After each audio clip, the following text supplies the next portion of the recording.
चिंतामणी माए राधा कुंड तट ताहे कुंज शत शत। चिंतामणि माए राधा कुंड राधा कुंड तट तट ताहे कुंज ताहे कुंज शत शत। शत। जय राधे जय राधे जय राधे जय श्री राधे। जय राधे जय राधे जय राधे जय श्री राधे। जय वृषभानुनंदिनी राधे राधे गोविंद आनंदिनी राधे राधे। जय राधे राधे गोविंदानंदनी राधे राधे। परम करुणामयी राधे राधे राधे राधे जय राधे राधे। परमा करुणामयी राधे राधे राधे राधे जय राधे राधे। प्रेम भक्ति प्रदायिनी राधे राधे राधे राधे जय राधे राधे। प्रेमा भक्ति प्रदायिनी राधे राधे राधे राधे। जय जय श्री राधे जय जय श्री राधे। ओके, कोथाई गो कौन गाना चाहते हैं? कोथाई को प्रेममयी कोई नहीं गाना चाहते? मैं बोलूं?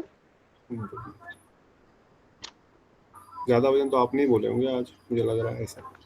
2 भजन बोले उन्होंने बोलिए स्टार्टिंग के 2 भजन। बोलिए बोलिए। किसको बोलना है? आप बोल रहे हैं? आप शीला दीदी आप बोलिए। कोथाई गो प्रेम मई राधे राधे। कोथाई को प्रेममयी राधे राधे। कोथाई गो प्रेम मई राधे राधे। कोथाई को प्रेममयी राधे राधे। राधे राधे गो जय राधे राधे। राधे राधे गो जय राधे। देख दिया प्राण रखो राधे राधे। देखा दिए प्राण रख राधे राधे। तोमार कंगाल तोमाय डाके राधे राधे। तोमार कंगाल तोमार डाके राधे राधे। कोथाई गो प्रेममयी राधे राधे। कोथाई गो प्रेममयी राधे राधे। राधे वृंदावन विलासनी राधे राधे। राधे राधे वृंदावन विलासनी राधे राधे। राधे कामन कान मन मोहनी राधे राधे। राधे कानो मनोहरी राधे राधे। कोथाई गो प्रेममयी राधे राधे। कोथाई गो प्रेममयी राधे राधे। राधे अष्ट सखी शिरोमणि राधे राधे। राधे अष्ट सखी शिरोमणि राधे राधे। राधे वृषभानु नंदनी राधे राधे। राधे वृषभानु नंदनी राधे राधे। कोथाई गो प्रेममयी राधे राधे। कोथाई गो प्रेममयी राधे राधे।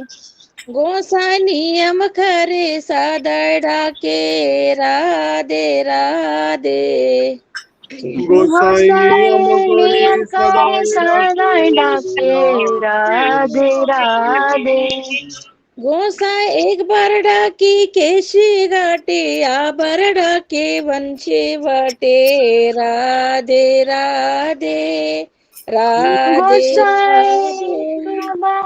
डाके केशी घाटे अब डाके वंशी वटे राधे राधे कोथाई गो प्रेमामयी राधे राधे कोथाई गो प्रेममयी राधे राधे गोसाई एक बार डाके निधुवने या बार डाके कुंजवने राधे राधे राधे राधे गोसाई एक बार डाके निधुवने अब डाके कुंजवने राधे राधे राधे राधे गोसाई एक बार डाके राधा कुंडे या बार डाके श्याम कुंडे राधे राधे राधे राधे गोसाई डाके राधा कुंड अब डाके श्याम कुंडे राधे राधे राधे राधे कोथाई गो प्रेमामयी राधे राधे कोथाई गो प्रेममयी राधे राधे गोसाई बार डाके कुशवने या बार डाके गोवर्धने राधे राधे राधे राधे गोसाई एक बार डाके कुसुम बने अबर डाके गोवर्धने राधे राधे राधे राधे कोथाई गो प्रेमामयी राधे राधे गोसाई गो प्रेममयी राधे राधे गोसाई बार डाके तालवाने या बार डाके तामलवाने राधे राधे राधे राधे गोसाई एक बार डाके ताल बने अबर डाके तमाल बने राधे राधे राधे राधे कोथाई गो प्रेमामयी राधे राधे गोसाई गो प्रेममयी राधे राधे गोसाई मल्लन वसन दिए गाय ब्रज धूली गड़गड़ जाए राधे राधे राधे राधे गोसाई मलिन वसन दिए गाय ब्रज दूल्हा घड़ी घड़ी जाए राधे राधे राधे कोथाई गो प्रेमामयी राधे राधे कोथाई गो प्रेममयी राधे राधे गोसाई मुखे राधा राधा बले बसे नयर नेर जले राधे राधे राधे राधे गोसाई मुखे राधा राधा बले बसे नयन नीर जले राधे राधे राधे राधे कोथाई गो प्रेमामयी राधे राधे कोथाई गो प्रेममयी राधे राधे गोसाई वृंदावन कुली कुली के दे बेड़ा राधा बली राधे राधे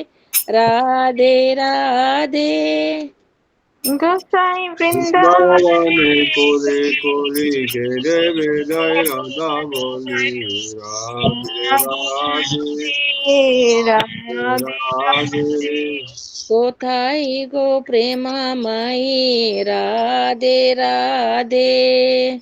कोथाई गो प्रेममयी राधे राधे। गोसा 56 दंड रात्र दीने जाने न राधा गोविंद बीने राधे राधे राधे राधे। गोसाई छप्पन दंड रात्रि दीने जाने न राधा गोविंद गोविंद बीने बीने राधे राधे राधे राधे। कोथाई गो प्रेमामयी राधे राधे। कोथाई गो प्रेममयी राधे राधे। तार पार चारी दंड श्रुति था के सपने राधा गोविंद देखे राधे राधे राधे राधे। तर पर चारी दंडा श्रुति ठाके सपने राधा गोविंद देखी राधे राधे राधे राधे राधे कोथाई गो प्रेमामयी राधे राधे। कोथाई गो प्रेममयी राधे राधे। जय राधे जय राधे जय राधे जय श्री राधे। जय राधे जय राधे जय राधे जय श्री राधे। जय राधे जय राधे जय राधे जय श्री राधे। जय राधे जय राधे। जय राधे जय श्री राधे। हरे कृष्णा कृष्ण कृष्णा हरे हरे। कृष्ण हरे कृष्णा कृष्णा कृष्णा हरे हरे हरे। हरे राम राम राम हरे हरे। हरे राम हरे राम राम राम हरे हरे। जय गुरुदेवा जय गुरुदेवा गुरुदेवा जय गुरुदेवा। जय गुरुदेवा जय गुरुदेवा गुरुदेवा जय गुरुदेवा। जय प्रभुपद जय प्रभुपद प्रभुपद जय प्रभुपद। जय प्रभुपदा जय प्रभुपदा जय प्रभुपदा। हरे कृष्णा प्रभु जी दंडवत प्रणाम। हरे कृष्णा। बहुत सुंदर, बहुत धन्यवाद आप सबका इन भजनों में साथ देने के लिए और सभा को आगे बढ़ाते हुए सर्वप्रथम परम आराध्य गुरुदेव नितलीला प्रविष्टम विष्णुपाद परमहंस परिवजकाचार्य वरष्टोत्तर सत श्री श्रीमद रसिकाचार्य युगाचार्य भक्तिदांत नारायण गोस्वामी महाराज जी के चरणों में कोटि कोटि प्रणाम करते हुए उनके हेतु कृपा की प्रार्थना करते हैं। तत्पश्चात वही चरणारविंद भक्तिदांत स्वामी प्रभुपाद आचार्य के श्री परम गुरुदेव भक्ति प्रज्ञान केशव गोस्वामी महाराज दोनों परम गुरुदेव के चरणों में कोटि कोटि प्रणाम करते हुए उनके हेतु कृपा की प्रार्थना करते हैं। इसलिए प्रभुपाद जगत गुरु सती ठाकुर पाद युक्त हो समस्त प्रभुपाद प्रकरण जय युक्त हो समस्त गौड़िया गुरुवर्ग जय युक्त हो श्री रूप सनातन भट्ट रघुनाथ श्री जीव गोपाल भट्टदास रघुनाथ जय युक्त हो श्री श्री राधा गोविंद ललिता विशाखा जो समस्त सखी समस्त मंजरी बिंद के चरणों में कोटि कोटि प्रणाम करते हुए उनके हेतु कृपा की प्रार्थना। श्री श्री गौर नित्यानंद प्रभु अद्वैत गदाधर श्रीवास समस्त गौर पार्षद नित्यानंद प्रभु पार्षद अद्वैत पार्षद श्रीवास पार्षद गदाधर पार्षद समस्त गौर पार्षद गौड़ मंडल वासी भक्त उनके चरणों में अनंत अनंत दंडवत प्रणाम करते हुए उनके हेतु कृपा की प्रार्थना करते। श्री जगन्नाथ बलदेव सुभद्रा सुदर्शन चक्र जय युक्त तो हम सब पर कृपा करें। श्री नरोत्तम दास ठाकुर जिनका हम ग्रंथ पढ़ रहे हो हमारे पर कृपा करके इस ग्रंथ के सार को मर्म को हमारे हृदय में प्रकाशित कर सके, यही उनके चरणों में प्रार्थना। और सभा में आए समस्त वैष्णवी भक्त वृंद के चरणों में दंडवत प्रणाम स्वीकार करें। बिटा दीदी, शीला दीदी, प्रतिभा दीदी, दीर कृष्ण प्रभु, श्याम सुंदर प्रभु, नीति कृष्ण प्रभु जी दंडवत प्रणाम। मोहन प्रभु, बिमला दीदी, सुमन प्रभु, बीना दीदी, मुकेश प्रभु, शिवानी दीदी, कृष्ण कुमार प्रभु दंडवत प्रणाम। हरे कृष्णा दंडवत प्रणाम प्रभु जी। दंडवत कृष्ण प्रिय दंडवत हरे हरे कृष्णा दंडवत प्रणाम प्रभु हरि बोल। तो हम लोग पढ़ रहे हैं इन कार्तिक के विशेष भजनों को। मुझे लगता है हमने सारे भजनों का ट्रांसलेशन शायद पढ़ लिया था। कोई भजन जिसका ट्रांसलेशन हम नहीं पढ़े थे? Anyone has any remembrance? पढ़ लिया था सर प्रभु जी। ओके, तुम सबका पढ़ लिया था। तो फिर हम आगे बढ़ेंगे टॉपिक की ओर। ब्रह्म भक्ति चंद्रिका। ब्रह्म भक्ति चंद्रिका में हम लोग तृतीय अध्याय में प्रवेश किए हुए हैं, जिसमें श्री नरोत्तम दास ठाकुर बड़ी कृपा करके हम सबको शिक्षा दे रहे हैं आत्मनिवेदन कैसे किया जाता है। हम लोगों ने गुरु पदाश्रय ग्रहण कैसे किया जाता है, गुरु सेवा कैसे की जाती है, इसके विषय में सुना। वैष्णव सेवा, वैष्णव अनुगत्य में कैसे भजन करना चाहिए ताकि हम अपने लक्ष्य को प्राप्त कर सके। नरोत्तम दास ठाकुर ये शिक्षा हमको दे रहे हैं। अगर हम वैष्णवों के पद चिन्हों पर उनकी आज्ञा अनुसार साधन भजन नहीं करेंगे तो भजन मार्ग में प्रगति नहीं हो पाएगी। हम जहाँ हैं जन्म जन्मांतर वहीं पे पड़े रहेंगे, आगे बढ़ नहीं पाएंगे। हाँ, भक्ति में कभी कोई पीछे नहीं हटता है, जहाँ है वहीं रहता है, परंतु अनादिकाल तक अगर ये भक्ति लता बीज, इस लता में प्रेम रूपी फल का उदय नहीं हुआ तो फिर चाहे वह जीव संसार दुख में पड़ा हुआ हो या धीरे धीरे चल रहा हो, अल्टीमेटली जो लक्ष्य है वो प्राप्त नहीं हो रहा है। हमने अपने लक्ष्य को केंद्रित करते हुए इसी जन्म में भगवत प्राप्ति करने की दृढ़ संकल्प करना है। मनुष्य जन्म बड़ा दुर्लभ है और दुर्लभ मनुष्य जन्म में हमको गुरु पद आश्रय प्राप्त हुआ, वैष्णव की संगति प्राप्त हो रही है और विशेष रूप से गौर नित्यानंद प्रभु की कृपा प्राप्त हो रही है। उनकी कृपा, नित्यानंद प्रभु की कृपा के माध्यम से इन गुरु वर्गों के इन ग्रंथों को हम तक नित्यानंद प्रभु गुरुदेव अहेतु कृपा से पहुंचा रहे हैं। इन ग्रंथों की शिक्षाओं को हृदय में धारण करना है और जीवन में आगे बढ़ना है। अगर हम थोड़ा सा भी चूक गए, हमने माया को थोड़ा सा भी एंट्रेंस दे दिया तो एक जन्म और चला जाएगा, फिर अगली बार कब मौका मिलेगा इसका कोई गारंटी नहीं है। क्योंकि भगवान भी देखते हैं कि जीव में बार बार इसको मैं चांस देता रहता हूँ, इसको इंटरेस्ट ही नहीं है, तो फिर जब उसको सेवा का इंटरेस्ट ही नहीं है, इसको माया में ही अच्छा लगता है, जड़ सुख में ही आनंद आ रहा है, इसको लग रहा है यही बढ़िया है, तो ठीक है, फिर यही एंजॉय करो। इसलिए जो हमको दुर्लभ मनुष्य शरीर मिला है,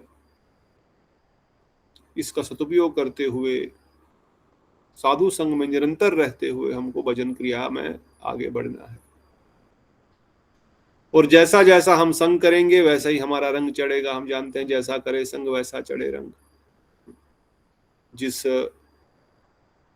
लेवल के वैष्णवों का हम संग करेंगे, जिस अधिकार के वैष्णवों का, वैसे ही हमारे ऊपर भी उसी प्रकार की भावना आएगी। अगर हम भजन कर रहे हैं अपना बिजनेस बढ़ाने के लिए, अपनी धन संपदा बढ़ाने के लिए, हमारी शुद्ध भावना भक्ति मार्ग में ठीक नहीं चल रही है, तो हमारी भी, जिसका संग देंगे उसकी भी वैसी वृत्ति हो जाएगी और जिसका संग लेंगे उसकी भी वैसी वृत्ति हमारे अंदर आ जाएगी। इसलिए हमको केवल इन गुरु पदाश्रय करते हुए इन वैष्णवों के ही विचारों को, शिक्षाओं को सुनना है, समझना है और हृदय में धारण करना है। और नरोत्तम दास ठाकुर बहुत ही स्ट्रिक्टली ये सब चीजें हमको बता रहे हैं। नरोत्तम दास ठाकुर जी ने कहीं ये नहीं बताया कि आपको अगर चॉइस है तो कर लीजिए, नहीं है तो मत कर लीजिए। हमको इस प्रकार का कोई ऑप्शनल भक्ति नहीं है, भक्ति ऑप्शनल नहीं है। माया बड़ी दुरत्य है। गीता में भगवान अर्जुन को वर्णन करते हैं, क्या बोलते हैं, उसको याद है श्लोक, देवी हसी गुणमयी मम माया दुरत्यया, कि हे अर्जुन ये मेरी माया दुरत्य है, इसको पार करना बड़ा कठिन है। दुरत्य मतलब जिसको पार करना ऑलमोस्ट असंभव ही है, उसको दुरत्य कहा गया है। उसको कोई पार नहीं कर सकता, मतलब यहीं पर हम पिसते जाएंगे। इस पर जेल में आदमी पर पड़ा हुआ है, वहीं पर जब तक मरेगा नहीं वहीं पर पड़ा रहेगा, मतलब अनादिकाल तक हम पिसते जा रहे हैं इसी चक्कर में। ये दुरत्य है तो कैसे पार करेंगे भाई? जब कोई पार, जब आप बता रहे हो ये माया दुरत्य, इसको पार ही नहीं कर सकते, फिर क्या करेंगे भाई? फिर अगले लाइन में बता रहे हैं, क्या बोलते हैं? मामेव ते प्रपद्यन्ते माया एतत्तरन्ति ते। माम एव प्रपद्यन्ते माया एतान तरंतते। जो मेरी शरण ग्रहण करता है वो माया से तर जाएगा। सोल्यूशन भी बता दिया, प्रॉब्लम स्टेटमेंट भी दिया भगवान ने, पर सोल्यूशन भी बताया। परंतु ध्यान दे दो, यहां पर शब्द बताया गया माम एव प्रपद्यन्ते। क्या बताया? माम एव। माम एव क्या क्या अर्थ होता है? व्हाट इज माम एव? मेरी जो, मेरी ही। एव मां मतलब मेरी, माम एव प्रपद्यन्ते मतलब केवल मेरी, केवल मेरी शरण ग्रहण करने से ही माया एतान तरंतते। इसलिए नरोत्तम दास ठाकुर ऊपर के अध्यायों में हमको समझा रहे हैं कि भाई ज्ञानियों का, कर्मियों का, देवताओं का, देवियों का शरणागति मत लो, उनसे दूर रहो, केवल कृष्ण की भजन करो, क्योंकि कृष्ण भजन करने से ही ये संभव हो पाएगा। वही भगवत सागर से पार कर पा पाएंगे। कोई भी देवी देवता में ऐसी शक्ति नहीं है। वो संसार के भोग तो दे सकते हैं, पर वह कृष्ण प्रेम नहीं प्रदान कर सकते हैं। वो इस मुक्ति भी प्रदान नहीं कर सकते। मुक्ति ददाति स मुकुंदः, केवल मुकुंद ही प्रदान कर सकते हैं मुक्ति। हम क्या सेवा कर सकते हैं? देवी देवताओं की मुक्ति देंगे? गोविंदास कविराज तो अंत में ही बोले, भज हुरे मन श्री नंद नंदन अभय चरण अरविंद। तो हम क्या ऐसा कर सकते हैं? पीछे सुन रहा था महाराज की कथा, कोई पता नहीं कैसे वो आ गया कि किस प्रकार से महाराज मुचुकुंद, महाराज मुचुकुंद को जानते हैं सब लोग, महाभारत में देखा होगा, कृष्णा सीरियल में मुचुकुंद को। सो रहा था और कृष्ण ने क्या किया? जब रणछोड़राय भागे, रणछोड़राय नहीं, जब जरासन से, जरासन नहीं, क्या नाम था उसका, कालयवन, कालेवन भागे तो भगवान ने उसको अपने चद्दर डाल दी ना, और मुचुकुंद जग गया। फिर उसको समाप्त कर। मुचुकुंद था कौन? एक राजा था। उस पूरा लड़ाई करते करते करते करते करते वो थक गया, तो उसने भगवान से एक ही वर मांगा, अब मुझे विश्राम चाहिए, अब मुझे मतलब मैं सोना चाहता हूँ, सोना चाहता हूँ। तो लड़ाई कहाँ कर रहा था? स्वर्ग में, मतलब देवता देवासुर संग्राम हुआ था। देवता से वरदान मांगा था। उन्होंने कहा मुक्ति को छोड़कर कुछ भी मांग लो। अरे वो देवताओं का सेनापति बना, देवताओं के साथ युद्ध करा, कोई एक आध व्यक्ति जुड़ गया युद्ध में, आदमी रथी महारथी तो फिर भी ठीक है, मान लिया भाई। ऐसा नहीं, वो देवताओं का लीडर बना, सेनापति बना पूरे देवताओं का। यू कैन इमेजिन क्या उसका बल होगा, क्या उसमें पावर होगा। देवताओं का सेनापति को के लिए वो सेनापति की तरह लड़ रहे हैं, उनको सेना को पूरा पूरा लीड कर रहे हैं। इससे बढ़कर क्या कर सकते हैं बताओ? हाँ, और जब कार्तिकेय आए फिर बोले आप जा सकते हैं। देवताओं के सेनापति कौन है? कार्तिकेय। कार्तिकेय जानते हैं कौन है? कार्तिकेय शंकर भगवान के बड़े पुत्र, उनके सेनापति वही है। वो गए थे कहीं, कहाँ गए थे वो छोड़ दो, आए तो बोले अब आप जा सकते हैं, अब आपका काम हो गया। पर जाएंगे कहाँ? धरती पर तो कई युग बीत गए, उनके पूर्वज, उनके पुत्र, पोत्रों के पोत्रों के पोत्र, पता नहीं कितनी सारी जनरेशन चली गई। यहाँ पर क्या करेंगे आके? अब मैं थक गया, मैं आराम करना चाहता हूँ। बोले देवता कुछ भी मांग लो, जैसे जो बताइए, कुछ भी मांग लो, बस मुक्ति नहीं मांगना, क्योंकि मुक्ति हमारे पास है नहीं। कुछ भी मांग लो, स्वर्ग में रहना है, धरती पे रहना है, राजा बनना है, अलग से कुछ चाहिए, सिद्धियां चाहिए, रिद्धियां चाहिए, क्या मांगे मांगो, जो चाहिए चाहो। मतलब मुझे ये सब कुछ नहीं चाहिए, मुझे क्या चाहिए ये सब? तब गर्ग जी ने कहा तुम्हारा कल्याण होगा जब श्याम सुंदर तुम पर कृपा करेंगे, तब तक विश्राम कर लो, द्वापर में कृष्ण आएंगे और वो कृपा करेंगे। तो कहने का तात्पर्य यही है कि देवतागण के सेनापति के रूप में लड़ने वाले महाराज मुचुकुंद को इतनी बड़ी सेवा करते हुए भी देवतागण हाथ और जोड़ ये के भी बोला ना प्रभु जी साथ में कि आपकी निद्रा में जो भी आपको भगन डिस्टर्ब करेगा तो यस वो तो आपके क्रोध से वो जल जाएगा। जल जाएगा। तभी तो भगवान ने खेल तभी खेला था काले यमन को जलाया। या उनको ऐसे खत्म करना पड़ता। तो कहने का तात्पर्य इतना है शिक्षा के लिए कि इतने बड़े महाराज, इतने बड़े सेनापति देवतागण कुछ नहीं दे पाए, संसारिक भोगों के अतिरिक्त वो कुछ नहीं दे सकते।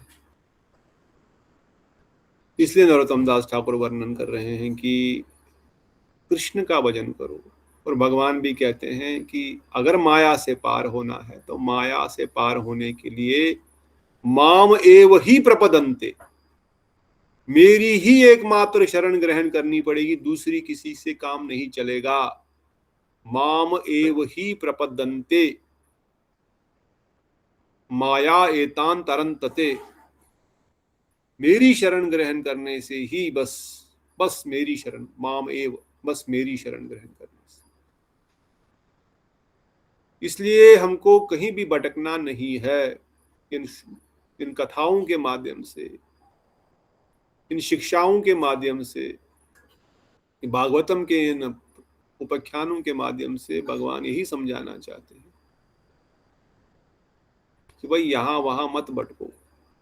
तो नरोत्तम दास ठाकुर के शब्द एक लाइन में सुन लोगे तो फिर कोई कहीं ज्यादा एक्सप्लेनेशन की जरूरत नहीं, पर हमको समझ में नहीं आता, हमारा फिर भी मन यहाँ वहां भटकता रहता है। शरणागति यहाँ भी है वहां भी है, इसलिए हम नहीं समझ पा रहे हैं।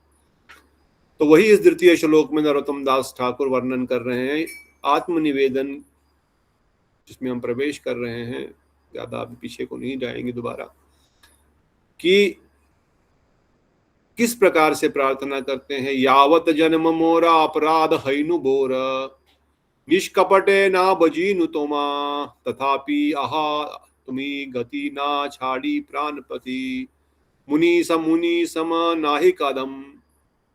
कहते हैं मैंने बहुत जन्म लिए, since my birth I have offended you again and again and failed to worship you sincerely without duplicity, nevertheless you are my only shelter. O Lord of my life, please do not neglect me, there is no one more fallen than me. कहते मैंने जन्म से, जब से पैदा हुआ तब से मैंने आपको अपराध किया, आपको नेग्लेक्ट किया, कभी आप पे ध्यान नहीं दिया।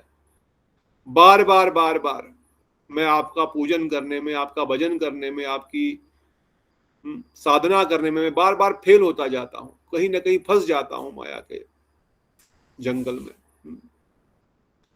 और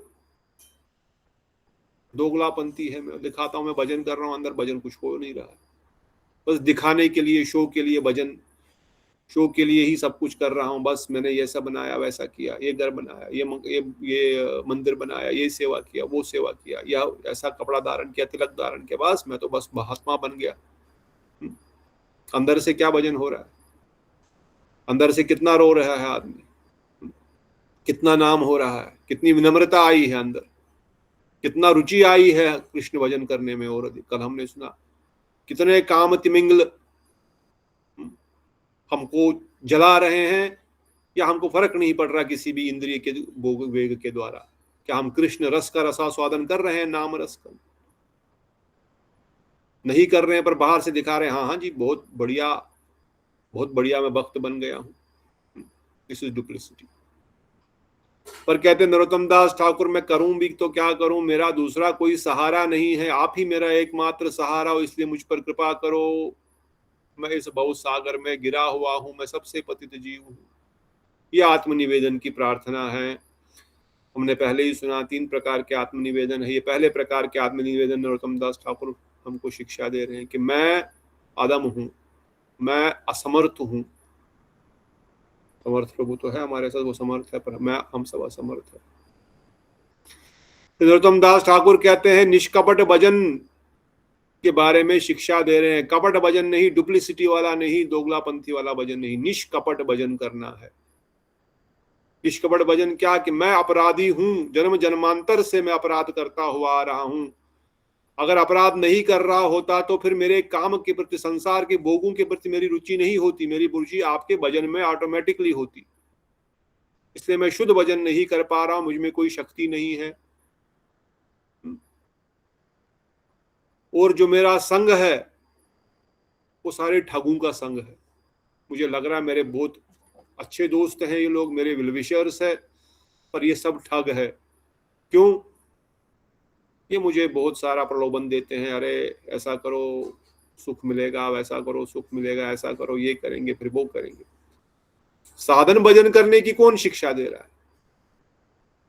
साधन भजन करो, इस भवसागर से पार हो जाओ, ऐसा कौन बता रहा है? कोई बात नहीं, थोड़ा नियम पालन करोगे, थोड़ा पतले भी हो जाओगे, एक टाइम खाओगे तो कुछ नहीं होगा, पर तपस्या करो, मनुष्य शरीर तपस्या के लिए मिला है। थोड़ा नाम जब अधिक करो, 1 घंटा कम सो जाओगे, कोई नहीं, पुरुषोत्तम मास चल रहा है, इतना विशेष महीना है, कार्तिक से भी विशेष इसका फल है। 3 साल में एक बार आ रहा है, कार्तिक से भी अधिक फल है इसमें। जो कार्तिक सर्वोत्तम महीना है साल का, राधा रानी का मास है, महीना है। इसमें स्वयं भगवान कृष्ण प्रेम देते हुए गोलोक वृंदावन धाम ले जाने की प्रॉमिस कर रहे हैं। फिर भी मैं साधन नहीं करूंगा तो, क्योंकि एसोसिएशन ऐसी ही मेरे आसपास के सभी लोग यही बोलेंगे, क्या फर्क पड़ता है, थोड़ा आराम करो, कुछ नहीं होता। क्या फर्क पड़ता है मूंगफली तेल खाने से, या सरसों का तेल खाओ या सनफ्लावर खा लो, क्या एक ही तो बात है।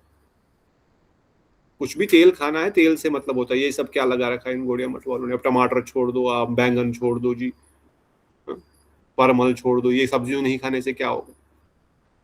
पर गुरुवर्गु ने ऐसे नियम बनाए, फिर हम ही आचार्य बनकर हम ही नियम बनाते हैं खुद ही अपने मन मर्जी।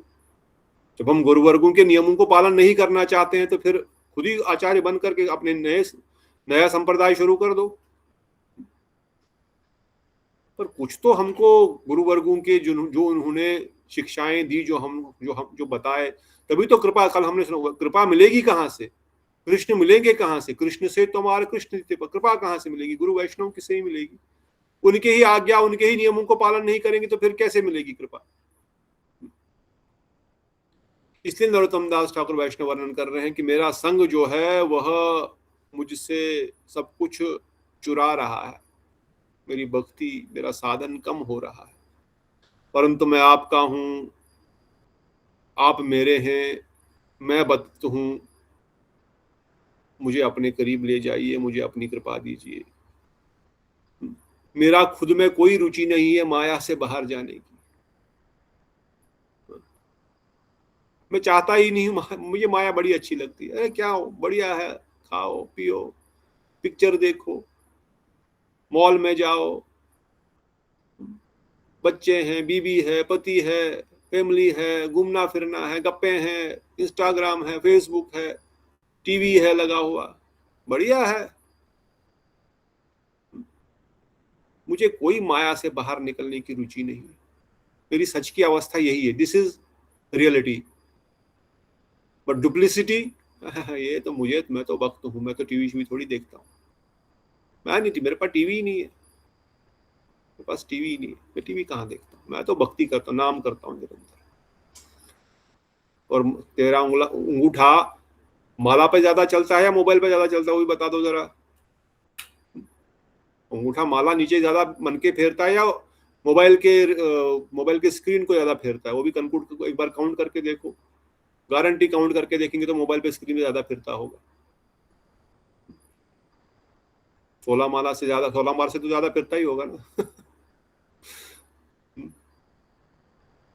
नरोत्तम दास ठाकुर वर्णन कर रहे हैं, वैष्णव वर्णन कर रहे हैं, मुझे माया से, ये मेरी असली अवस्था है, मैं माया से निकलना नहीं चाहता। मुझे अच्छा लग रहा है, मुझे इंस्टाग्राम पे रील्स देखना अच्छा लगता है, ये मुझे अच्छा लगता है, ये सच बात है।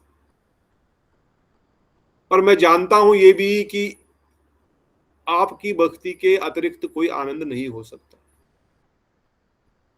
जब तक आपका दर्शन नहीं होगा तब तक आपके दर्शन की क्या आनंद की अनुभूति है वो कैसे जान सकता है कोई?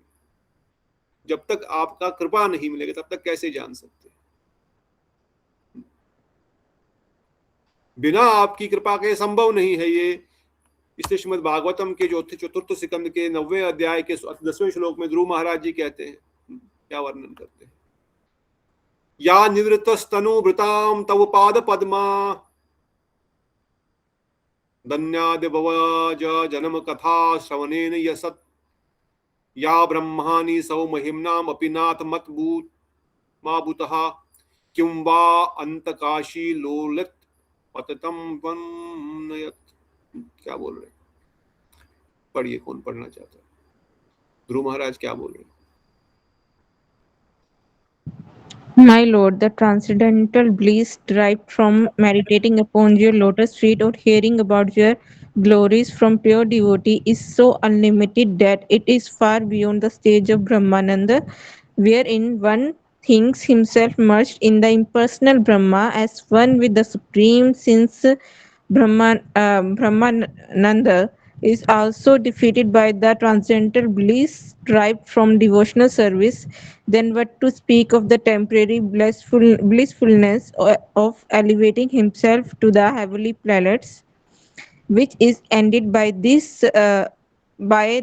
separating sword of time.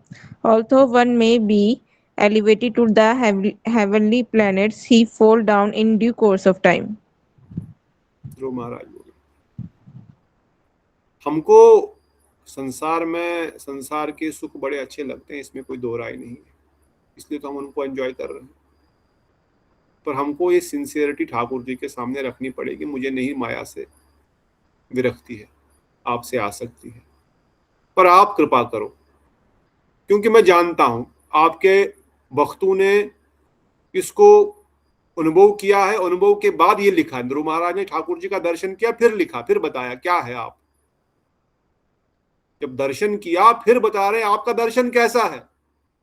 ऐसे ही नहीं कि बस कोई मनगढ़ंत बता रहा है, अपने मन से लगा रहा है उसको, नहीं कह रहे आपके जो ध्यान में जो दर्शन होता है या आपके चरणों का दर्शन होता है, उनको उनका ध्यान करने से या आपके बारे में सुनने से, आपकी कथा से, unlimited and for beyond stage of Brahmananda, उसका जो आनंद है, उसमें जो आनंद है, उसका जो वैशिष्ट है, वो ब्रह्मानंद से बहुत बहुत बड़ा है। अच्छा, ब्रह्मानंद क्या चीज है भाई? मतलब ब्रह्म भगवान में एक हो जाना, अर्थात भगवान बन जाना, भगवान में समा जाना, सायुंज मुक्ति के समान, अर्थात भगवान के शरीर में प्रवेश करके भगवान जैसा ही बन जाना है, समझो एक प्रकार से। कहते हैं उससे भी कई कई गुना आपकी कथा और आपका दर्शन आनंद प्रदान करता है, कई कई गुना। तो फिर संसार के सुखों को तो कहना ही क्या, क्योंकि ब्रह्मानंद भी आपकी भक्ति करने से, आपके भक्ति करने में जो सुख की अनुभूति होती है, जो आनंद की अनुभूति होती है, वो ब्रह्मानंद को भी परास्त कर देता है, हरा देता है। तो फिर संसार के छोटे मोटे सुखों के बारे में कहना ही क्या, स्वर्ग आदि सुखों का क्या कहना। चलो स्वर्ग चले जाओ, वहां पर आनंद से नंदनकानन वन में रहो, सोम रस का पान करो, अप्सराओं के साथ भ्रमण करो, देवताओं के साथ भ्रमण करो, whatever your desire is करो, भोग करते रहो। न कोई शरीर बूढ़ा होगा, न कभी बीमारी आएगी, न कुछ होगा, न खाने की जरूरत, न सोने की जरूरत, शरीर एकदम दिव्य हो जाएगा और बस जो मर्जी, बस रस ही रस का पान करते रहो। हाँ, तो रस तो है स्वर्ग में, बढ़िया है ये तो चीज। बुढ़ापा भी नहीं आएगा, बीमारी भी नहीं लगेगी, खाना खाया तो बाथरूम भी नहीं जाना पड़ेगा, जितना खाना है खाते जाओ, रस उसका रसास्वादन करने के लिए वो वस्तु है, बस रस लेने के लिए, उस जीवा को उसका रस चखाने के लिए वो वस्तु है, बस भूख लगेगी इसलिए नहीं है, बस रस लेने के लिए। आंखों से देखो नंदनकानन वन की कितनी बड़ी शोभा है, कैसे सुंदर सुंदर, क्या कश्मीर और निषाद बाग और शालीमार बाग और गुलमर्ग दिखेगा उसके सामने। हाँ, और तो कहा गया है स्वर्ग यही है। ऐसा ही कोई स्वर्ग होगा, जिसने कोई स्वर्ग देखा नहीं होगा उसको लगा होगा ऐसा ही कोई स्वर्ग होगा। इकबाल को लगा होगा यही स्वर्ग ऐसा ही कुछ होगा, कश्मीर जैसा, परंतु उसको क्या मालूम स्वर्ग में नंदनकानन वन कैसा। पर मे भी जिसने कोई देखा ही नहीं वो स्वर्ग, स्विट्जरलैंड, जो भी आपने सबसे सुंदर वस्तु कोई देखी होगी, कश्मीर देखा होगा। परंतु कहते हैं ठीक है, अगर माना भी स्वर्ग में ये सब सुख मिलेगा, आपकी इंद्रियों को, आंखों को बड़े सुंदर दृश्य मिलेंगे देखने के लिए, पानी बहुत बढ़िया मिलेगा खाने के लिए, सोने के लिए, स्त्रियां भी है, पुरुष भी है, जो मर्जी करते रहो, हर इंद्रिय के लिए भोग का सामान है वहां पर। अरे जब ब्रह्मानंद का सुख आपके दर्शन के सुख के सामने तुच्छ है, तो फिर ये स्वर्ग आदि का सुख क्या उसका हम वर्णन करें। और चलो अगर उसमें सुख है भी मान लिया जाता है, परंतु वो सुख तो परमानेंट नहीं है ना, इतना तो समझ लो मूर्ख प्राणी, वो सुख परमानेंट नहीं है, वहां से लात मार करके भगा दिया जाएगा। जब मैं कश्मीर से वापस आ रहा था, जब हम निकल रहे थे वापस, तो मुझे यही ध्यान में आ रहा था, स्वर्ग सुलभ तो दुखदाई। 5-8 दिन यहाँ पर घूम ले, बड़ा अच्छा लगा, यहाँ भी घूम ले, यहाँ भी देख लिया, वाह वाह वाह वाह, कितना बढ़िया पानी, कितना बड़ा नजारा, कितना सुंदर खाना सब। और जब निकलते निकलते फिर याद आया, स्वर्ग सुलभ तो दुखदाई, यहाँ से निकलना बड़ा कष्टकारी है।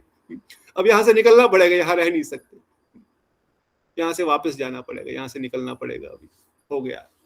तो अगर वो सुख की अनुभूति हो भी रही है कुछ समय के लिए, परंतु वो सुख समय की तलवार के द्वारा वो काट दिया जाएगा, which is ended by spearing words of sword of time।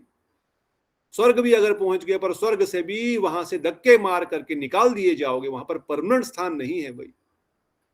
Even इस जगत में भी अगर बहुत सुख सुविधाएं आपने मेहनत करके पूर्वजों की कृपा से वटेवर वे आपको मिली है, घर परिवार से, फैमिली से, आपके पास गाड़ी भी है, बंगला भी है, खाना पीना भी है, सब कुछ है, बुढ़ापा भी नहीं है, बीमारी भी नहीं है, चलो मान लिया, विच इज ऑलमोस्ट इम्पॉसिबल। पर समय की तलवार जब चलेगी, जब शरीर छोड़ना पड़ेगा, तो फिर क्या करोगे? फिर तो वो सुख नहीं साथ में आएंगे ना, वो तो वहीं पे छूट जाएगा, वो घर भी वहीं छूट जाएगा, वो कार भी वहीं छूट जाएगी, वो पति पत्नी बच्चा भाई बंधु सब तो वहीं पे छूट जाएंगे। फिर भी तब क्या करोगे? तब कैसे उस सुख का अनुभव करोगे? इसलिए ध्रुव महाराज वर्णन कर रहे हैं कि भाई इन सुखों के साथ आपको थोड़ा सुख तो आनंद तो मिल रहा है, देयर इज नो डाउट, क्योंकि जड़ आनंद तो भगवान ने रखा है, कुछ तो सुख मिल रहा है जी को, तभी तो उसमें लगा हुआ, नहीं तो क्यों भजन नहीं करेगा? अगर कष्ट ही कष्ट होते तो वैसे ही तो मर जाएगा। कष्ट तो बहुत सारे हैं, तभी थोड़ा बहुत सुख रखा है, वो प्रहलाद महाराज की उस कहानी की तरह लटका तो है टहनी को पकड़ करके, नीचे सांप है, ऊपर शेर है, मधुमक्खियां भी काट रही, पर फिर भी एक दाना, एक ड्रॉप जो शहद का गिर रहा, उसको जीभ निकाल के चाटना चाहता है बस। तो चलो एक बूंदी से ही सुख तो मिल रहा है, पर कब तक मिलेगा? वो चूहे उसको कतर रहे हैं, वो कभी भी कट सकती है, कभी भी वो टहनी टूट करके नीचे गिर सकती है, ये समझ लो। पहले तो वो सुख में कुछ है नहीं, दूसरा अगर आ भी रहा है तो वो टेम्पररी है। तो अपना टाइम बर्बाद मत करो इस टेम्पररी सुख के लिए जो एक दिन खत्म होने वाला है। तो जो विवेकवान व्यक्ति है, बुद्धिमान नहीं विवेकवान, जो विवेकवान है, बुद्धि तो सबके पास होती है, पैसे सब कमाते हैं, दिमाग सबका चलता है, तभी तो घर पे बैठे हैं, सब कुछ कर रहे हैं, पर विवेक सबके पास नहीं है। विवेक है सही गलत की पहचान, मेरे लिए असली में क्या अच्छा है, मेरे लिए सही में क्या अच्छी बात है, मेरे लिए कल्याणकारी असली काम क्या है, वो समझना ही विवेक है। जो नहीं उस चीज को समझेगा, दूरदर्शिता जिसके पास नहीं है, ये छोटे मोटे सुखों के लिए कब तक मैं जीऊंगा, कब तक मैं इस सुख को अनुभूति कर पाऊंगा जो थोड़ा बहुत कर भी रहा हूँ इंस्टाग्राम फेसबुक और रसगुल्ला और गुलाब जामुन खा करके, कब तक कर पाऊंगा? शरीर तो छोड़ना पड़ेगा भाई, फिर क्या होगा? फिर पता नहीं कौन सा शरीर मिलेगा। नहीं, ये ठीक नहीं। मुझे तो इसी जन्म में उस भगवत धाम की प्राप्ति करनी है और उनकी सेवा करनी है, बस। वो परमानेंट है। यद गतवा न निवर्तन्ते तद धामम परमम मम, भगवान गीता में वर्णन के, जहां जाने के बाद वापस नहीं आएगा कोई, वो मेरा धाम है, बस वहीं जाना, मुझे वहां वापस नहीं आना, मुझे उनकी सेवा करनी, मुझे सेवा सुख की अनुभूति करनी।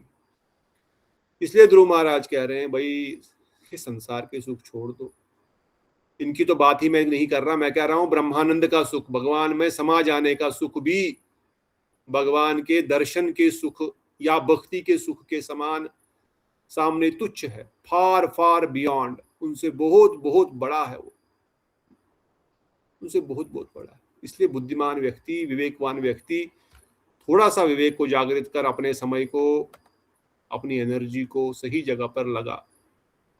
समय उतना ही तेरे पास भी है, मेरे पास भी है, और गुरु वर्गुण के पास भी यही समय था। उनके पास भी रूप गोस्वामी, सनातन गोस्वामी भी 100 साल के आसपास ही, 100 साल भी नहीं, जगत में रहे, हमारे को भी उतना ही समय है। और उन्होंने जो विधि विधान हमको बताए, नाना शास्त्र विचार अनेक निपुणों सौधर्म संस्थापकों, उन्होंने जो धर्म की स्थापना करी है और बताया है इस पाथ पे चलने के लिए, उस पाथ पे चलो, अदरवाइज माया बड़ी प्रबल है। अगर भगवान की शरण नहीं ग्रहण करेंगे तो वैष्णव के कथा के अनुगत में नहीं रहेंगे तो फिर ये जन्म भी चला जाएगा। इसलिए वैष्णव वर्णन करते हैं, आश्रम में ब्रह्मचारी आते हैं रहने के लिए, और फिर पार्क में गया, पार्क में देखा पति पत्नी प्रेमी प्रेमिका बढ़िया बैठ के गप्पे मार रहे हैं, हाथ पे हाथ रखे हुए चुम्बा कर रहे हैं। उसको लग रहा है अरे मैं कहाँ फंस गया यार, ये ब्रह्मचारी बन करके, कितना रस है, ये कितना अच्छा जीवन जी रहे हैं, मैं कहाँ यहाँ पर फंस गया, मेरे से कोई बात नहीं करता, बस गाली खाता हूँ, बस सेवा करनी है, बस सुबह उठ के मंगल आरती करनी है, फिर काम करना है, फिर ये तो बढ़िया जीवन है, भगवान मुझे भी एक दे दो यार, मेरा भी जीवन सुखी हो जाएगा। हा? और फिर this is the condition of weak soul. एक जो आत्मा, जो हृदय दौर्बल्यम है, वो निरंतर भोग के लिए लालायित रहता, हृदय में बहुत सारे डिजायर्स अंदर पड़े हुए, वो अभी नहीं आ रहे हैं बाहर। अभी हमको लग रहा है हम तो बस हम तो पहुंच गए हैं। कहते हैं जब उसको प्रॉपर खाद और प्रॉपर पानी मिलेगा, जब बरसात यहाँ हो रही है, बरसात के समय खुद ब खुद घास बाहर आ जाएगी, तब तक बुरा जमीन एकदम ड्राई फ्लैट लगती है। अभी देखो, आओ हमारे मठ के आसपास जो लोग आते हैं रेगुलरली गर्मी के समय और अभी के समय में, देखो पूरा जमीन एकदम हरी हो गई है, घास सब जगह उगी हुई है। कहाँ से आ गई? हमने तो कुछ लगाया नहीं, हमने कुछ खेती तो की नहीं, घास की कहाँ से आ गई? अंदर थी ऑलरेडी, बीज अंदर पड़ा हुआ था, बारिश मिल गया, ह्यूमिडिटी थोड़ी मिल गई तो जड़ गया।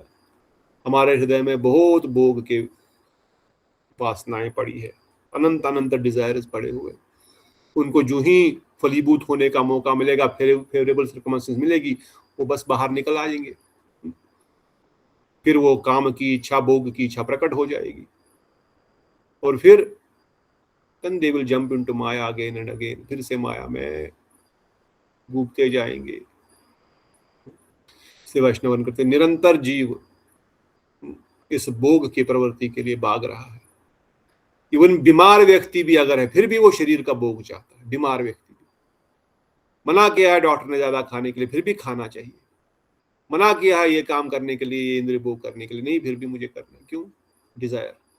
शरीर, इंद्रियां भी साथ नहीं दे रही है, body is not supporting, but mind is not old, mind is not old. याद आ रही, परसों की बार हम डिस्कस कर रहे थे, प्रेमानंद बाबा जी जवानी में उन्होंने किसी से पूछा, किसी बूढ़े आदमी से, जो मनमोहन बता रहा था कि पूछा है, अब आप 90 साल के हो गए हो, अब आपका काम वासनाएं लगता है आप तो शांत हो गए होंगे ना, आप तो कुछ नहीं, आपको कोई डिस्टर्बेंस नहीं होती होगी। वो बोला, बेटा शरीर 90 साल का हुआ है, मन तो वैसा ही है जो 20 जब मैं 20 साल का था। मन तो आज भी वही चीज बोल रहा है, शरीर नहीं, शरीर के द्वारा कुछ कर नहीं सकता हूं, परंतु मन तो आज भी वही चीज मांग रहा है। मन तो ये नहीं बोल रहा कि तुम 90 साल का हो गया, मन तो बोल रहा है अभी तो मैं वही चीज करना चाहता हूँ जो 20 साल की उम्र में कर रहा था। तुम्हारा व्रत भी मैं समझ गया, ये मन कभी बूढ़ा नहीं होने वाला है, इसकी इच्छाएं कभी खत्म नहीं होने वाली है।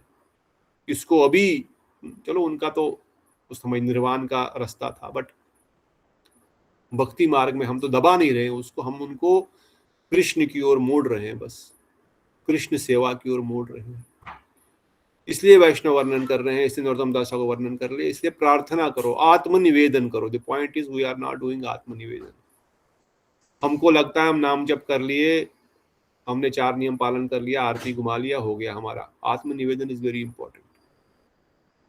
जब तक हम भगवान के सामने खड़े होकर रोते रोते बोलेंगे नहीं कि मुझसे माया से पार करना असंभव है, मुझे संसार के प्रति आकर्षण है, हाँ है, पुत्र परिवार पति पत्नी धन संपदा, मुझे इसमें आकर्षण है, देयर इज नो डाउट। मुझे भोग करना अच्छा लगता है, मेरे हृदय में ये वासनाएं हैं, मैं जानता हूं, पर मैं क्या करूं?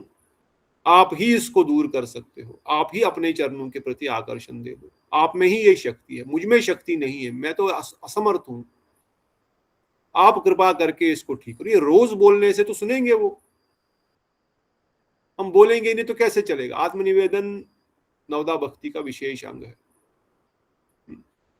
इसलिए गुरु वैष्णव वर्णन कर रहे हैं कि जीव निरंतर भोग की प्रवृत्ति में मन रहेगा, और जब देखेगा उसको मिलेगा मौका तो वो उसी समय भोग में पड़ जाएगा। परसों मुझे महाराज, हम जा रहे थे, महाराज अभी 60 के, और बोले कुछ साल पहले भी, अभी भी कुछ साल पहले तक वृंदावन में यंग लड़कियां बोलती थी विवाह कर लो हमसे। Now reaching 60, can you imagine. और ऐसा नहीं कि कोई बेकार लड़की, ऐसा मतलब जस्ट टाइम पास करने वाली वक्त नहीं, प्रॉपर चैनल के थ्रू आ रहे हैं कि भाई इन ब्रह्मचारी को बोलो। तब तो सन्यासी नहीं थे, तो ब्रह्मचारी थे, कहने का मतलब ये है। सन्यासी को तो कोई नहीं बोलेगा, पर ब्रह्मचारी स्टेज में है, अगर ये विवाह करेंगे तो अच्छा, क्योंकि सेवा भी करते हैं, बुद्ध डिस्ट्रीब्यूशन करते हैं, बहुत कुछ करते हैं, इतने सालों से भजन करते हैं, 30-35 साल हो गए। और you see he is in 50s, no problem, we will manage. तो दिस इज व्हाट माया। उनको भी साथी चाहिए, उनको भी सपोर्ट चाहिए, उनका कोई गलत विचार नहीं है, वो भी अपना जीवन में कोई साथी चाहते हैं और अपना भजन करना चाहते हैं वृंदावन में रह करके, कोई गलत नहीं है। बट द पॉइंट महाराज बता रहे थे कि किस प्रकार से माया हमेशा, ऐसा नहीं कि अब मैं 60 का हो गया तो अब मैं बच गया, अब मेरे को कुछ नहीं हो सकता, अब मैं कोई बचाए, मैं तो बस अफलातून हो गया। No, have to be always very careful. Pray, निरंतर ये आत्मनिवेदन करता रहना पड़ेगा। एक कृष्ण नाम करे सार्व पाप नाश, प्रेमा करना भक्ति करे न प्रकाश। इसलिए चंद्र वर्णन करते हैं, एक कृष्ण नाम समस्त पापों को क्षय कर देता है, समस्त पापों को खत्म कर देता है, और भक्ति को, प्रेम को जगा देता है। प्रेम उदय हैया प्रेमेर विकार, स्वेद कंप पुलकादे गदगद अश्रुदार। और जब प्रेम हृदय में उत्पन्न होता है तब शरीर में कंपन होता है, रोमांच होता है, पसीना आता है, कंपन होने लगता है, और वाणी गदगद हो जाती है, और आंखों से अश्रु विसर्जन होने लग जाता है। एक कृष्ण नाम, तो एक कृष्ण नाम अभी तक जपा क्या किसी ने? पर क्यों नहीं हो रहा है अनायासे भाव क्षया, कृष्ण रसेवन एक कृष्ण नामारा पहले पति तदन।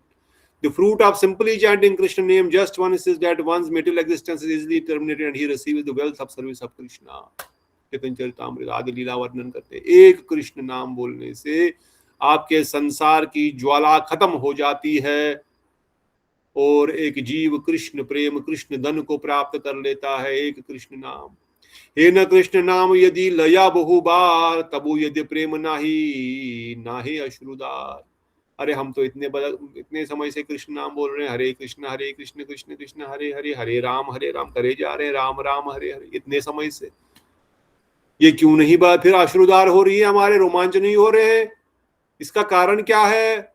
तबे जानी अपराध ताहा प्रचुर, कृष्ण नाम बजी ताहा ना करे अंकुर। तो समझ लो भाई, अपराध का पहाड़ पड़ा हुआ है। आपने बीज तो रख दिया है जमीन में, पर ऊपर से उसके ऊपर बहुत बड़ा पहाड़ पड़ा हुआ है। बीज निकलेगा कहां से? अंकुर बाहर आएगा कहां से? बीज लगा दिया, ऊपर से पत्थर रख दिया वहां पर, या पहले ही पत्थर था जमीन के अंदर, आपने जहां बीज डाला हुआ है या डाला है मैंने, तो अंकुर बाहर आएगा कहां से? अगर एक कृष्ण नाम में इतनी शक्ति है तो मेरे को अश्रु विसर्जन क्यों नहीं हो रहा है? मतलब अपराध प्रचुर है, पर नाम ठीक से नहीं ले रहा हूं मैं। नाम चल रहा है, टीवी भी चल रहा है, मोबाइल भी चल रहा है, कथा भी चल रही है, बातें भी चल रही है, वॉक भी चल रहा है, जिम भी चल रहा है, कार भी चल रही है, स्कूटर भी चल रहा है, तो नाम ऐसे नहीं होता। ठीक है, अधिक नाम करो, परंतु नियम से कुछ तो नाम करो। 16 माला तो करो, 32 तो करो, कुछ तो करो। चलो 16 ही सही, मिनिमम जो हमारा स्टैंडर्ड है इस्कॉन गौड़ीय वैष्णव, ठीक से तो करो। पर फिर भी ठीक से कर रहा हूं, फिर भी नहीं हो रहा, तो समझो अपराध बहुत प्रचुर है। फिर क्या करेंगे? कहते हैं इसलिए बार बार नाम जपो, if one chant Krishna again and again yet prema does not develop and tears are not falling from the eyes, then know that this is because of so many offenses and the seed of holy name of Krishna does not sprout. इसलिए by chanting Krishna name just once all your sin, anartha and offenses will be destroyed. एक बार शुद्ध नाम बोलने से, अब शुद्ध नाम तो निकल नहीं रहा ना, प्रॉब्लम ये है। तब साधक के एक शुद्ध नाम बोलने से ही, यो नामाभास बोलने से ही मुक्ति की प्राप्ति होती है। हरिदास ठाकुर ने इसको स्थापित किया, इसमें कोई दो राय नहीं है। इसमें किसी को क्षण भर भी एक नाम आभास भी अगर आ गया तो, आभास भी आ गया, अपराध शून्य नाम एक बार आ गया तो, एक नाम लेने अगर ऐसा लिया तो साधक का समस्त पाप अनर्थ अपराध सब खत्म हो जाते हैं और उसको प्रेम भक्ति के स्कूल में एडमिशन मिल जाता है। देन साधक will be ornamented with different symptoms of एस्टेसी। फिर उसको भक्ति के जो ये गुण है, अश्रु विसर्जन होना, रोमांच होना, कुछ ना कुछ अनुभूति अवश्य होगी। ठाकुर जी बड़े परम दयालु, हमने कल डिस्कस करें, भगवान के पास षड ऐश्वर्य तो है पर दयालु भी असीम है और वो कुछ अनुभूति निरंतर कराते रहेंगे। और जब आदमी आगे बढ़ेगा तो अवश्य ही रोमांच भी होगा, अश्रु विसर्जन भी होगा, कंपन भी होगा। अभी हम शाम को दीपदान कर रहे थे ना, नमामेश्वरम पढ़ रहे थे, नमामेश्वरम पढ़ते पढ़ते महाराज मैं गा रहा था, फिर वो कुछ लोग गोपाल बालम जो लाइन आती है, बिंबा रक्तादरत में मुहु श्वास कंपात्म,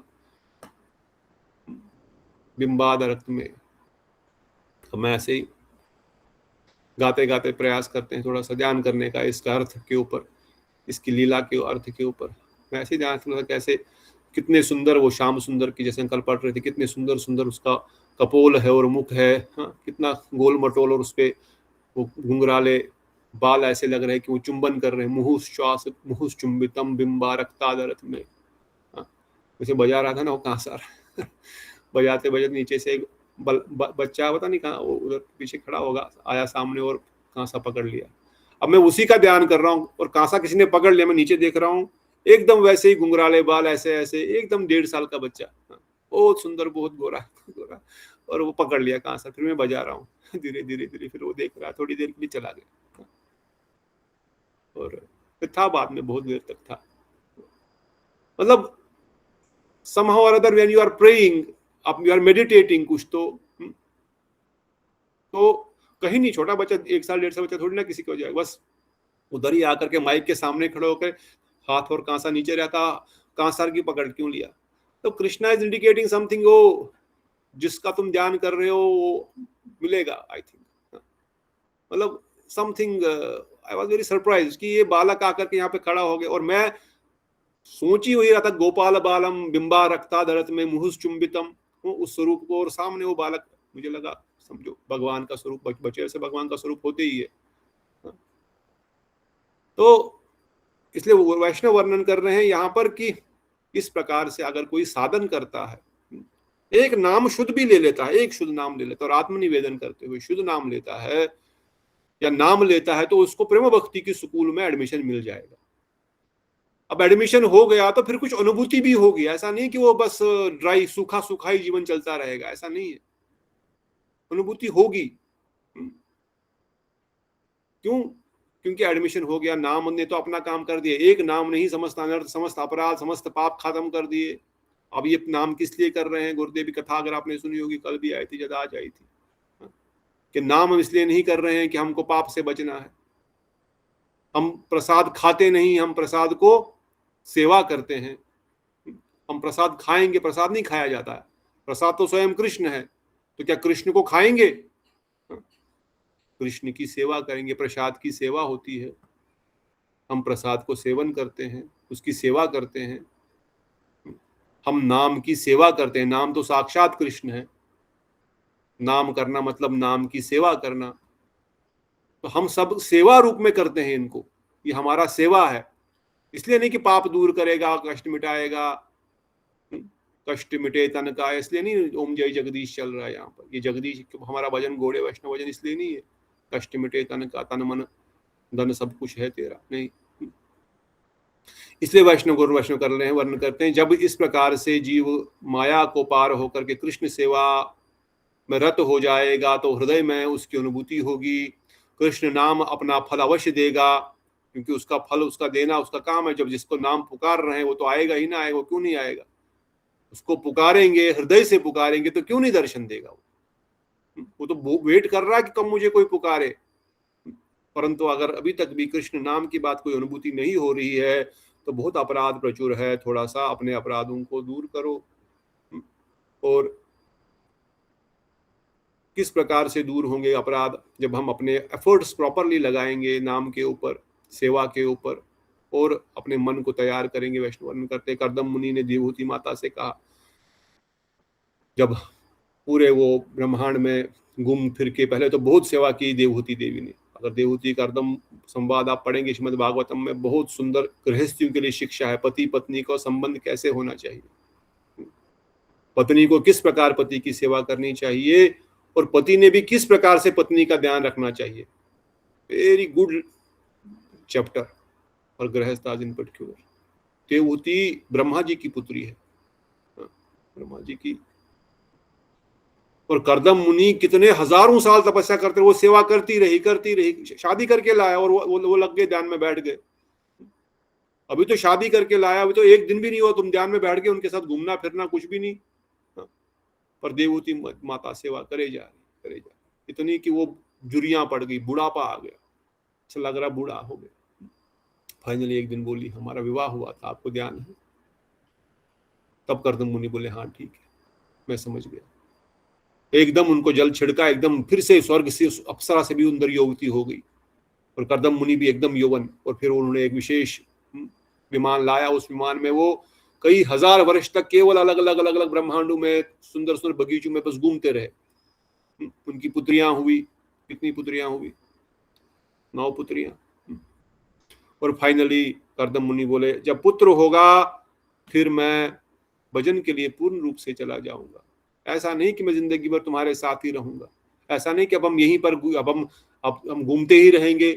ऑल्दो कई हजार साल तक वो घूमे, और उससे पहले कई हजार साल तक उन्होंने सेवा भी की और उन्होंने तपस्या भी की, पर फिर भी वर्णन कर रहे हैं, मैं हमेशा तुम्हारे साथ इस भोग में नहीं रहने वाला हूं, मैं कुछ समय बाद निकल जाऊंगा। इसलिए वैष्णव वर्णन करते हैं, हमारा जीवन का भी कुछ नियम बनना चाहिए, कुछ स्ट्रक्चर होना चाहिए, कुछ प्लानिंग होनी चाहिए। 25 से 50 तक घर में ठीक है निवास करना, गृहस्थी का नियम निभाना।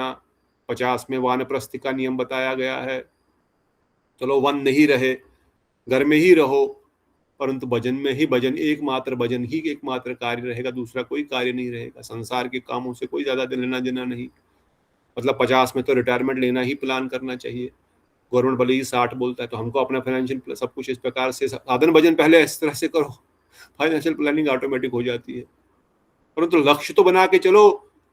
अगर नियम है 51, 50 तक ठीक है, बोला 50 गृहस्थी 50 तक करो, 51 मतलब 1, 51 चलो 1, निकलो 1, 52 अभी भी नहीं निकले, निकलो 52 हो गया, 53, 54, 55, 56 निकलो, बार बार बोले 1, 1, 1 निकलो। 1 मतलब जंगल, जंगल की ओर निकलो। बोले कब जंगल कहाँ है? हाँ वृंदावन चले जाओ। ठीक है, वृंदावन घर में ही बना लो, परंतु निरंतर केवल भजन में रत रहो, और कुछ नहीं, और कुछ नहीं। कोई बताए मैं आपको 10 मिलियन 10 करोड़ दे रहा हूं, छोड़ो, मेरा नौकर बनो। अरे तुम 10 करोड़ क्या, तुम स्वर्ग का भी राज्य दे दोगी तब भी मैं तुम्हारी नौकरी नहीं करूंगा। वैष्णव वर्णन करते हैं, ये भी एक, यही कामति मंगल है, यही वो मछली है जो कल बता रहे हैं जो खा जाएगी। इतना पैसा दे रहा, करना चाहिए और थोड़ा काम, इतना मिल रहा है, थोड़ा सा और करने में क्या जाता है। अरे बहुत कमा लिया, बहुत रख लिया, तुम्हारे जीवन के लिए बहुत है, तुम्हारे बच्चों के लिए भी बहुत है, फिर भी नहीं, थोड़ा सा और करना चाहिए। इस प्रकार से कामति मंगल निरंतर हमारी डिजायर्स, हमारी वासनाएं हमको खाती जाएंगी। इसलिए भगवान, मैं तो समर्थ में नहीं हूं, हे प्रभु, हे कृष्ण, हे श्याम सुंदर, यह काम मुझे बहुत ही तंग कर रहा है, बहुत शक्तिशाली है, मुझे बचा लो। ये आत्मनिवेदन की प्रार्थनाएं हैं। इस प्रकार से if you sow the water and seed regularly, it will sprout and grow into nice plant. Similarly, you should endeavor again and again in progress and realm of bhakti. You should think, I will go near Guru Vaishnava, they will always protect and water the seed of devotion with Shravan Kirtan. हमको निरंतर वैष्णवों के साथ श्रवण कीर्तन में रहना पड़ेगा, तब भक्ति में आगे बढ़ पाएंगे, नहीं तो माया आप कभी भी घेर लेती, पता भी नहीं लगेगा कब मैं डूब गया बहुत सागर में, फिर से ये जन्म खत्म हो गया, आधा जन्म चला गया, पता भी नहीं लग जाएगा। इसलिए निरंतर प्रार्थना करो, निरंतर गुरु वैष्णवों के संग में रहो, श्रवण कीर्तन कभी नहीं छोड़ो। अगर नहीं हो रहा है कीर्तन भी, सेवा भी नहीं हो पा रही, किसी कारण से कष्ट है, कुछ भी है, प्रॉब्लम्स है, पर श्रवण कभी मत छोड़ो, क्योंकि बार बार दंड पड़ता रहेगा, अरे नहीं मुझे करना है, आज नहीं कर पा रहा हूँ, आज कल से तो जरूर करूंगा, कल भी नहीं हो पा रहा, पर श्रवण में हमेशा डंडा पड़ता रहेगा, नहीं श्रवण करना जरूरी है। जब मनुष्य शरीर किस लिए मिला है, वहां पर निरंतर पुशिंग होती रहेगी, तब जाकर के अगर आदमी भटक भी रहा है तो वापस आ जाएगा। अगर श्रवण ही छोड़ दिया तो फिर तो गया है, फिर तो कौन बचाएगा, फिर कोई नहीं बचा सकता। इसलिए वर्णन कर रहे वैष्णव, इसलिए श्रवण कीर्तन रूपी अपना कुछ भी हो जाओ, कम से कम चलते फिरते, गाड़ी चलाते हुए, सोते समय ही, पर नाम तो करूंगा, कीर्तन तो कुछ करूंगा। और विशेष रूप से श्रवण रूपी साधु संघ के फेंस में, उनकी बाउंड्री के अंदर रहोगे तो बचे रहोगे, नहीं तो तूफान आकर के माया रूपी जाल फंसा ले। इसलिए ये जो भक्ति रूपी लता है, इसको बड़ा ध्यान रखना पड़ता है, इसको बड़ा ध्यान से आगे बढ़ाना पड़ता है, जब तक ये प्रेम को प्राप्त नहीं करेगा, और उसके बाद भी इसको ध्यान से रखना पड़ता है। फिर इसमें बहुत सुंदर सुंदर पुष्प होंगे जो बहुत सुंदर सुगंध देंगे, और अल्टीमेटली वो प्रेम रूपी फल प्राप्त होगा, वो सेवा, कृष्ण सेवा रूपी फल प्राप्त होगा, जो ब्रह्मानंद से भी कई कई का करोड़ों गुना अधिक है, जो हम भी डिस्कस कर चुके। और फिर कोई काम रूपी तिमिंगल, किसी भी इंद्रिय भोग की कामना हमको भटकाएगी नहीं, मगर जब तक यह बीज इसमें, जो इसमें अंकुर नहीं आएगा, जब तक इसके ऊपर ये बहुत बड़ा पत्थर रखा गया है, तब तक ये अंकुर बाहर नहीं आएगा। इसलिए इस पत्थर को तोड़ो, इन अनर्थ रूपी पहाड़ को हटा दो। इसलिए कृष्णदास कविराज गोस्वामी वर्णन करते, चैतन्य नित्यानंद नाही यही सब विचार, नाम लयते प्रेम धने बहे अश्रुधार। इसलिए याद रखो, महाप्रभु की कृपा की आवश्यकता है। जो हम नवदीप धाम महत्व में पढ़े, अगर अपराध ज्यादा है तो क्या करें, नित्याई चैतन्य नाम बोलो। इसमें अपराध का विचार नहीं है, इसमें अपराधी होते हुए भी नाम लयते प्रेम देना बहे अश्रुधार, नाम लेने से प्रेम अश्रुधार बहेगी। हाँ, उसमें भी थोड़ा टाइम लगा, नित्यानंद प्रभु बोले थोड़ा टाइम लग सकता है, परंतु उसमें अपराध का विचार तो नहीं है ना, नया अपराध तो नहीं बन रहा है। यहाँ तो कृष्ण नाम लेने से नया अपराधी बन रहा है। इसलिए नित्याई गौर नाम अवश्य ही हमको पुकारना है, कीर्तन करना है। इसलिए नित्याई चैतन्य नाम के बगैर हमारा शीघ्र निस्तार होना चाहिए, जो कई कई करोड़ों जन्म लग सकते हैं कृष्ण नाम करते करते। इसलिए नित्याई चैतन्य नाम को पुकारो। नित्यानंद प्रभु महाप्रभु प्रेम प्रदाता है। इस जगत में दुष्टों को भी प्रेम प्रदान करे, जो भोगी है उनको भी प्रेम प्रदान, सबको प्रेम प्रदान किए। किसी को ये विचार नहीं किया कि ये योग्य है कि नहीं है, अपराधी है, कुछ है, सबको प्रेम प्रदान। नित्यानंद प्रभु, श्रीवास ठाकुर, सबको प्रेम प्रदान कर रहे हैं। इसलिए उनको प्रार्थना करो।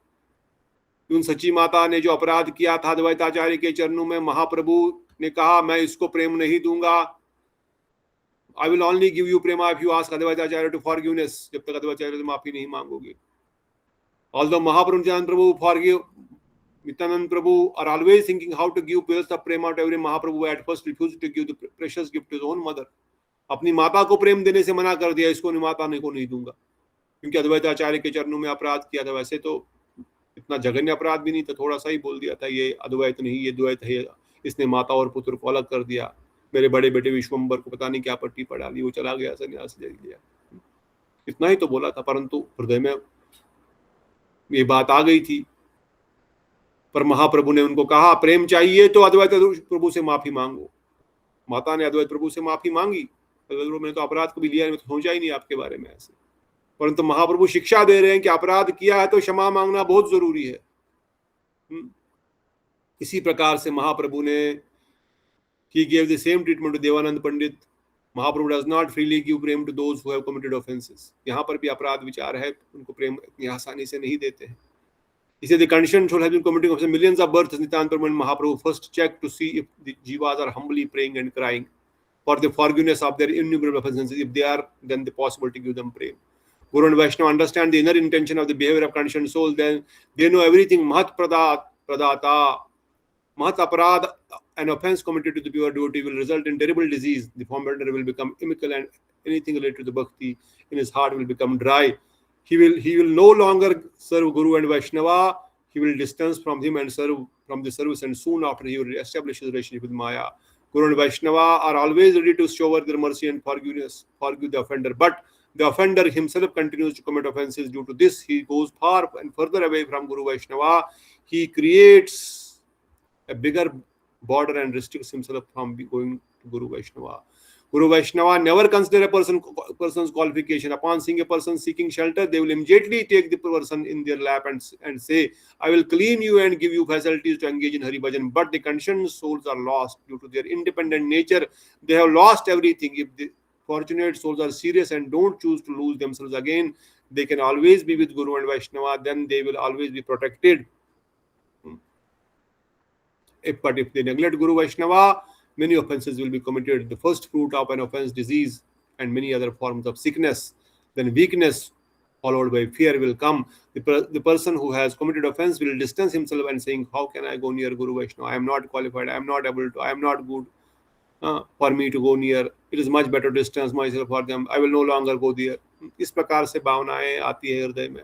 वैष्णव के पास क्यों जाए? मैं तो बहुत पापी हूँ. नहीं, मैं दूर ही रहता हूँ.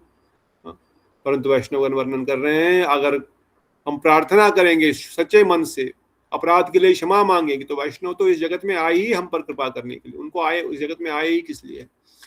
अगर हम सही हृदय से प्रार्थना करें, अगर हम यही पॉइंट है आत्मनिवेदन. अगर हम आत्मनिवेदन करेंगे उनके चरणों में, भगवान के चरणों में, श्री हरि के चरणों में बार बार, तो क्यों नहीं वो कृपा करेंगे? वो तो जगत में आते ही इसीलिए हैं. बद्ध जीवों का उदाहरण उनको पता है, बद्ध जीव कुछ न कुछ अपराध करते रहेंगे, परंतु उसके लिए हमको उनके पास जाना पड़ेगा, प्रार्थना करनी पड़ेगी. और अगर हम दूर दूर रहेंगे वैष्णव से, तो फिर माया हमको बड़ी आराम से घेर लेगी. जितना हम दूर रहेंगे उतना खतरा बढ़ता जाएगा. इसलिए पहले तो प्रार्थना, नरोत्तम दास ठाकुर शिक्षा दे रहे हैं, प्रार्थना करो भगवान के चरणों में. भगवान तो विषयी विग्रह है, गुरुदेव का था, अगर आज आपने सुना. परंतु राधा रानी, नित्यानंद प्रभु, इवन महाप्रभु आश्रय विग्रह के रूप में आए हैं.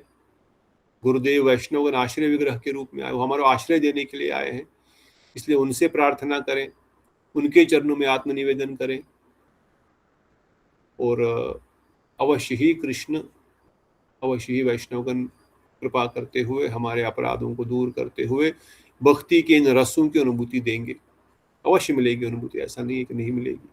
परंतु हमारी प्रार्थना और हमारे कितनी स्ट्रांग है और हमारे अनर्थ कितने ज़्यादा है, उस पर ही डिपेंड है बस. तो इस प्रकार से नरोत्तम दास ठाकुर आत्मनिवेदन के इस द्वितीय श्लोक में ये शिक्षा हमको प्रदान कर रहे हैं. यहाँ पे रुकेंगे, कोई प्रश्न है तो पूछ सकते हैं. ऑल्दो समय अधिक हो रहा है, थोड़ा सा 5-10 मिनट इवन ज़्यादा हो रहा है आजकल, because of special bhajans going till 8:30, 8:40. कल से प्रयास करें एक साथ गाने का. एक साथ गाने से हमारा टाइम आधा हो जाएगा. एक साथ गाएं, कुछ चिंता नहीं, मिल करके प्रेम से तो हमारा थोड़ा टाइम उसमें बच करके फिर जल्दी भी कथा खत्म की जा सकती है.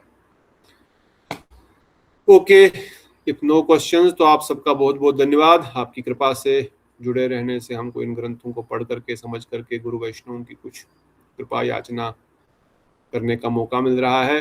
इसलिए अपना कृपा बनाए रखें और कथा में आते रहें. विशेष रूप से सुमन प्रभु जो बार बार हो जाते हैं, आज बाद आए तो आते रहो. दंडवत प्रणाम प्रिंसी दीदी. बोलो सचिनंदन गौर हरि की जय. राधा गोविंद